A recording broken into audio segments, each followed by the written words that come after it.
Carolyn Ficklin McLean from welcome.com. Sometimes we call ourselves Welcome Network, or we call ourselves PDNs. We call ourselves iStudyCards.com. We have a network of names and sites. Okay, so what am I here for today? I'm here to talk to you about grammar. A lot of people think that when I say the word grammar, it's almost saying like a curse word, but it's not. What grammar allows you to do is to communicate effectively, right? So therefore, if you want to speak to someone, you're able to do so in a way that you don't have to constantly be explaining what you're trying to say, because you're not actually saying what you actually want to say. Right? So one of the best ways to learn grammar, first of all, is to relax and to understand that grammar is not a bad word. I'm really sorry for a lot of people that when you were in first, second, third, and fourth grade, your teacher didn't teach grammar as something that was practical, something that you would need for the rest of your life. They teach you mathematics, 1 + 1 = 2, 2 + 2 = 4, and they tell you you're going to do this for the rest of your life, so learn it now, get it into your memory bank, and have it there. Where grammar is looked upon as something abstract, something over there. So if you're out of school for a couple of years, you'll say, well, I don't remember grammar that well because, you know, I haven't been in school for that while. And I say to my students, you haven't been in first and second grade for a long time, but you still remember how much 1 + 1 is, and 2 + 2, and 5 × 7, and so on. Grammar is something that you use each and every day. In fact, you use grammar more than you use mathematics. So what am I talking about when I'm talking about grammar? First of all, grammar is broken down. It's a tool, first of all, I should say it's a tool that we use, so that what I'm saying is what you are understanding. So we're not at crosshairs, we're not at cross points, right? But how do you go about teaching grammar? Or how do you go about learning grammar so that it's something that you can get a hold of? First of all, you have to look at something called parts of speech. So let's look at the word grammar. All right. And then we're talking about parts of speech.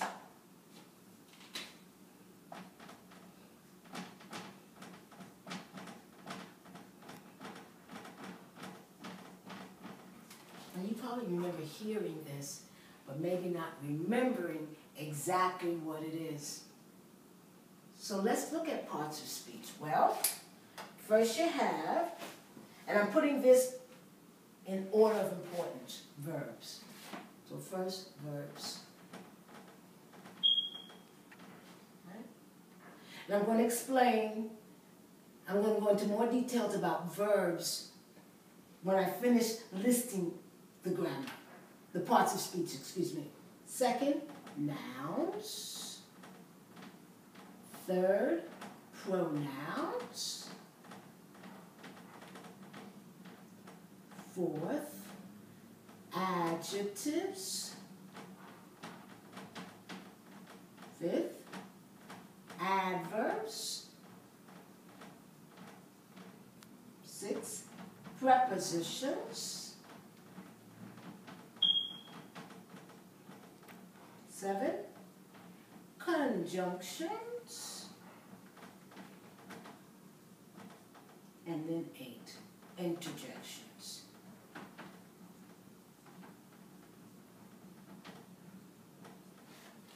So these are the parts of speech in English, Spanish, Portuguese.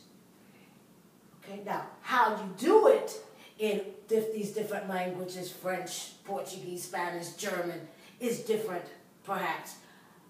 But all of this is what makes up grammar in English or at least many of the Western languages. Verbs, nouns, pronouns, adjectives, adverbs, prepositions, conjunctions, interjections. All right? Now, one thing that's extremely important to understand, you can have nouns, pronouns, adjectives, adverbs, prepositions, conjunctions, interjections in your sentence.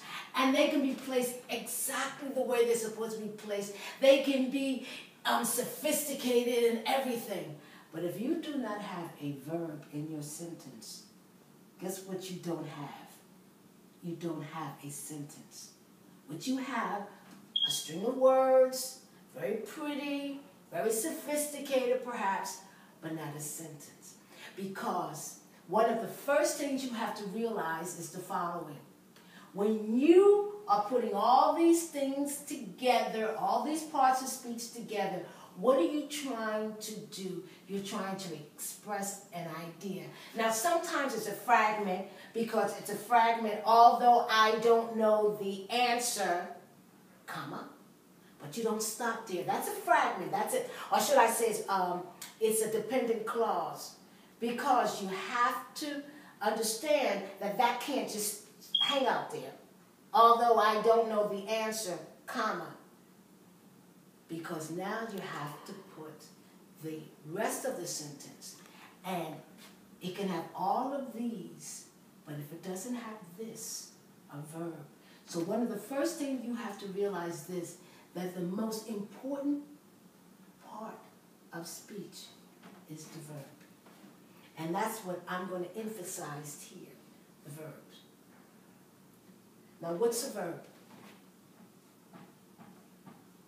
Well, depending, it can be an action word.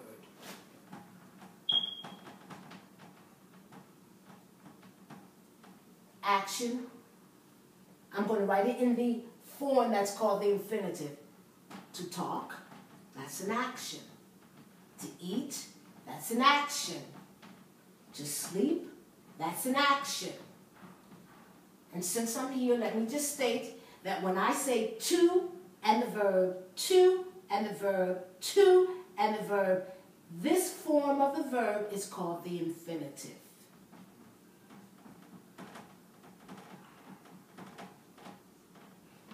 There's other forms of the verb, but when I'm talking about the verb, I normally write it in the infinitive form. But this is not the only kind of verb that exists. There's a verb of state, of being. So let me just put them. And the most important, you have become, to become, but the most important verb when you're talking about state of being is the verb to be, the verb that we use more than any other verb, by far. This is one of the most important verbs in the English language. So what I'm going to do is we're going to look at verbs, what they are, and why they are so important. Because without the verb, there is no sentence. All you have is a group of words that really make no sense. Oh, and one more thing. I used to always say to my students, okay, so you can't have a sentence without a verb. Can you have a sentence with only a verb? They think. No, of course not. You must have other words, other parts of speech. But if I say to you, sit. If I say to you, eat, do you know what I want from you? No, it's not the best way. But if you're angry at your child maybe, or you're angry at someone, or if you're just giving a command and you say, sit, eat, go, come, you understand what's wanted. And if you understand what I want, that's a complete idea. I'm able to just use the verb, and the verb is enough so that you are able to understand. So the answer is yes. Just a sentence can contain only the verb. Come here, get up, sit down. Okay, so once again, let me just go over this, and in the next video we're going to go into much more detail on what's a verb. So we're talking about grammar. To understand grammar, to break it down so you don't try to eat it in one or swallow it in one swoop. Parts of speech. When you're talking about parts of speech, you have verbs, the most important part of speech. Without it, there is no idea. Nouns, pronouns, adjectives, adverbs, prepositions, conjunctions, interjections. The most important part of the parts of speech, verb. A verb is an action word, such as to talk, to eat, to sleep. The to plus the verb is the infinitive form of the verb. We're going to go into all of that, understanding what the infinitive form of the verb is, the simple form of the verb is, the present participle of the verb, the past participle of the verb. All of those things are very important to understand.